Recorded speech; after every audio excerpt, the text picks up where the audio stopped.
Shalom jemaat yang dikasihi Tuhan, kembali kita dalam renungan pagi. Hari ini saya mengajak kita merenungkan satu tema tentang hamba Tuhan. Apa yang terpetik dalam pikiran Anda saat Anda mendengar kalimat hamba Tuhan? Biasanya kita langsung berpikir tentang pendeta dan penginjil, mahasiswa teologi, merekalah yang disebut hamba Tuhan.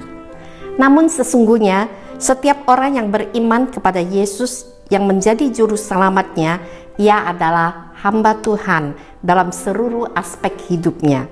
Sedangkan pendeta, penginjil adalah jabatan sebagai penuh waktu dalam pekerjaan Tuhan. Untuk mengerti hal ini, mari kita membaca firman pada hari ini yang terdapat di dalam Injil Matius pasal 25 ayat 14 sampai ayat yang ke-30. Ada beberapa hal yang perlu kita mengerti dalam menjalankan kehidupan sebagai hamba Tuhan. Yang pertama, kita lihat ayat yang ke-14.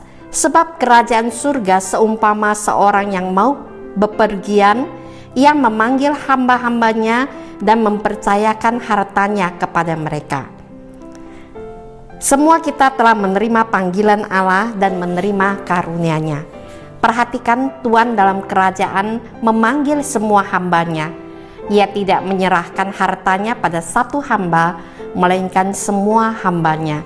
Semua mendapat bagian dalam mengelola apa yang dipercayakan dalam hidup mereka, baik banyak atau sedikit, besar atau kecil bagiannya. Hari ini banyak orang berpikir ia hanya memberikan tugas pelayanan pada beberapa orang saja dan hanya sedikit yang mau menjadi hamba Tuhan. Ini adalah kesalah pengertian kita. Setiap anak Tuhan adalah hamba Allah, pasti telah menerima bagian tanggung jawab dalam warisan Allah. Untuk itu, siapapun Anda, jangan masuk dalam bilangan orang yang tidak punya tanggung jawab di dalam Tuhan. Setiap kita mempunyai tanggung jawab dalam mengelola apa yang telah dikaruniakan dalam hidup kita.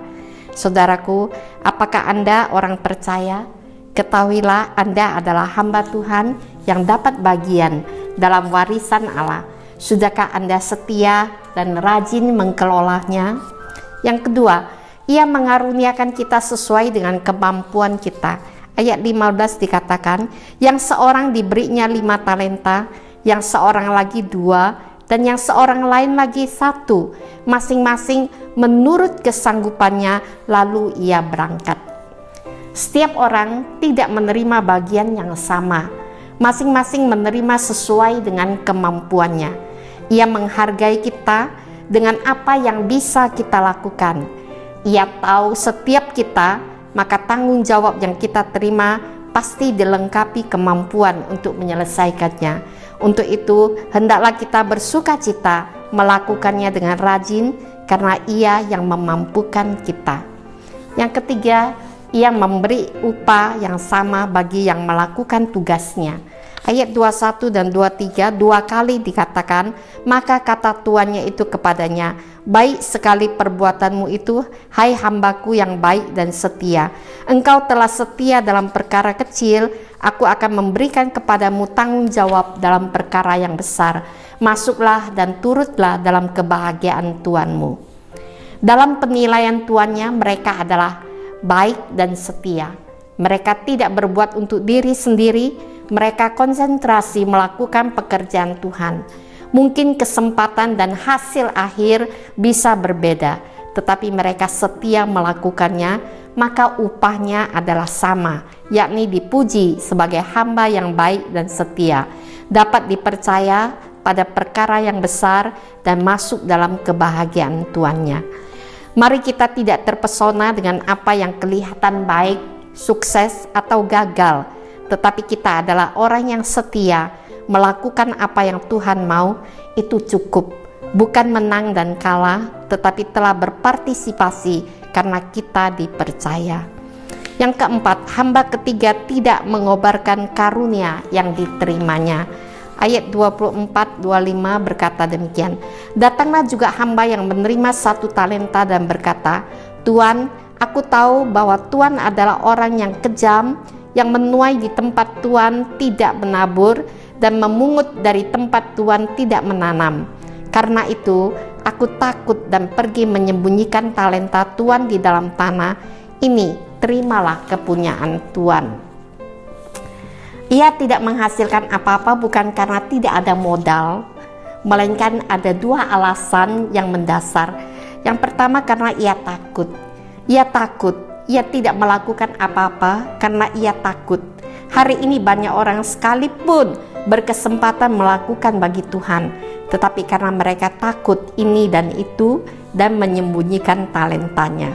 Yang kedua, karena sikap hati yang tidak beres terhadap tuannya.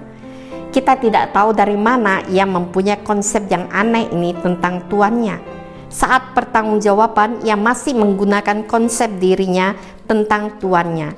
Semua ini adalah alasan membenarkan diri untuk tidak bekerja. Hari ini juga banyak orang yang mempunyai konsep yang aneh tentang kekristenan dan mereka sangat ngotot dengan pendiriannya. Ada yang mengkritik tentang kekristenan, ditanya, "Kamu tahu tentang kekristenan?" Tidak. Mau mendengarkan pengalaman orang Kristen? Katanya tidak mau. Untuk pertahankan konsep dirinya, mereka tidak mau mendengarkan orang lain. Bagaimana respon tuannya? Apakah ia menerima alasannya? Tidak, dia berkata, "Kamu adalah hamba yang jahat dan malas. Karena kamu jahat, maka menilai tuannya jahat, malas. Jika ia tidak malas, maka ia tidak ada banyak alasan untuk tidak bekerja."